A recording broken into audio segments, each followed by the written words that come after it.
बिस्मिल्लाहिर्रहमानिर्रहीम। आज एक मसला पर हम कुछ सवालात अर्ज़ करना चाहते हैं।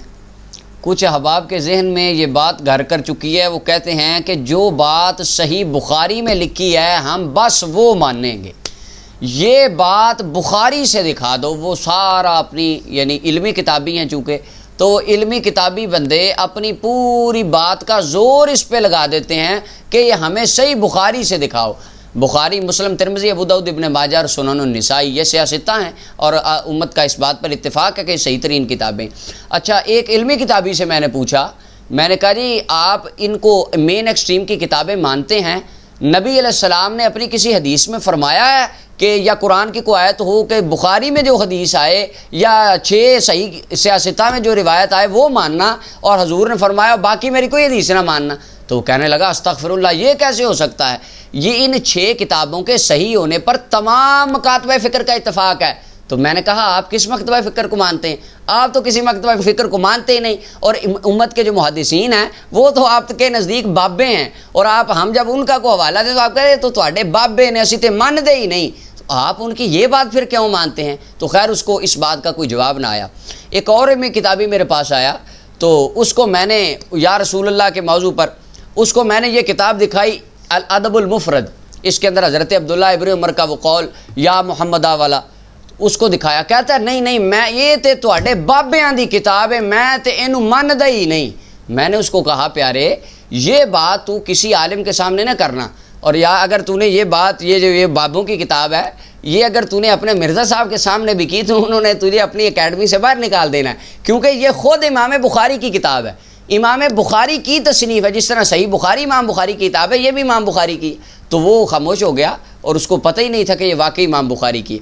अब उन्होंने अपने जहन में ये इल्मी किताबी हजरात ने बिठा लिया है कि जो बुखारी में आएगा बस वो मानेंगे, इसके अलावा कुछ नहीं मानेंगे। कहते हैं हम सिर्फ कुरान और सुन्नत को फॉलो करते हैं। मेरा बड़ा मासूमाना सा सवाल ये है कि कुरान की किसी आयत में किसी सही हदीस और ज़ईफ़ हदीस में दिखा दें रसूल करीम ने फरमाया हो जो बात सही बुखारी में लिखी होगी वो मेरी मानना, बाकी ना मानना, क्योंकि आप तो मानते ही कुरान और सुन्नत को हैं। मकतबा फ़िक्र किसी को आप मानते नहीं हैं, और उम्मत के सारे मुहद्दिस आपके नज़दीक बाबे। आगे मैं अर्ज़ करता हूँ अब अपने अहले इल्म हज़रात के लिए ये मेरी अर्ज़ है कि इमाम बुखारी रहमतुल्लाह अलैह ने सही बुखारी में 7000 हदीसें लिखी, और मुक़द्दमा इब्न सलाह ये इमाम बुखारी के करीब के मुहद्दिस हैं और उसूल हदीस के बानियान में से हैं। कोई इल्म वाला बंदा, हकीकी इल्मी बंदा इनका इनकार नहीं कर सकता। वो मुक़द्दमा इब्न सलाह में लिखते हैं, फरमाते हैं इमाम बुखारी का कौल, इमाम बुखारी रहमतुल्लाह अलैह ने फरमाया हफ़िज़्तु मिन अस्सिहाहि मिअता अल्फ़ हदीस, लोगों मुझे नबी अलैहिस्सलाम की सही हदीसें जो बिल्कुल सनद के एतबार से सही हैं वो 1,00,000 हदीसें मुझे याद हैं, लेकिन सही बुखारी में कितनी लिखी? सिर्फ 7000। अब मेरा सवाल है इल्मी किताबी हजरात से, जो 93,000 इमाम बुखारी रहमतुल्लाह अलैह ने छोड़ दी, क्या वो हदीसें सही नहीं थी या वो भी किसी बाबों की थी, वो आपने नहीं माननी? वो तो खुद इमाम बुखारी कह रहे हैं कि मुझे याद है। और इसके अलावा इमाम मुस्लिम रहमतुल्लाह अलैह उनका कौल भी मुक़द्दमा इब्न अब्दुस्सलाह के अंदर मौजूद है। फरमाते हैं इमाम मुस्लिम फरमाते हैं लैसा कुल्लु सहीहिन वदातुहु हुना इन्ना वदातु हुना मा अजमा अलैहि, लोगों मैंने हर हदीस सही को अपनी सही मुस्लिम में जमा नहीं किया, मैंने सिर्फ उस हदीस को अपनी सही मुस्लिम में लिखा जिस पर 4 मेरे उस्तादों का इत्तिफाक था। और वो 4 उस्ताद कौन थे? जिनमें से एक नाम इमाम अहमद बिन हंबल रहमतुल्लाह अलैह का था।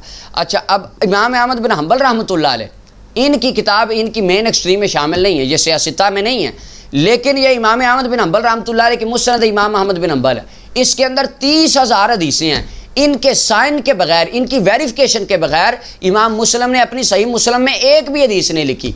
अब मेरा सवाल है जिसके दस्तखत के बगैर इमाम मुस्लिम एक हदीस ना लिखें, इन्होंने जो 30,000 हदीस लिखी है वो आपने माननी है या नहीं माननी? क्योंकि ये तो आपकी मेन एक्सट्रीम में है ही नहीं। और ये तो इसके अंदर जब हम बताते हैं हज़रत जनाब अबू अय्यूब अंसारी मुस्नद अहमद बिन हंबल की हदीस है, रसूल करीम की कब्र पे जाते अपने रुखसार को हुजूर की कब्र के साथ लगा देते, अपना चेहरा हुजूर की कब्र पे रख देते, हुजूर की कब्र को चूमते, तो कहते नहीं नहीं हमें बुखारी से दिखाओ। अब भाई ये इमाम बुखारी मुस्लिम उनके उस्ताद हैं, इन्होंने लिखा, और जब हुजूर का साया साबित कर रहा हो तो इसे मुस्नद अहमद बिन हंबल की हदीसें पेश करते हैं।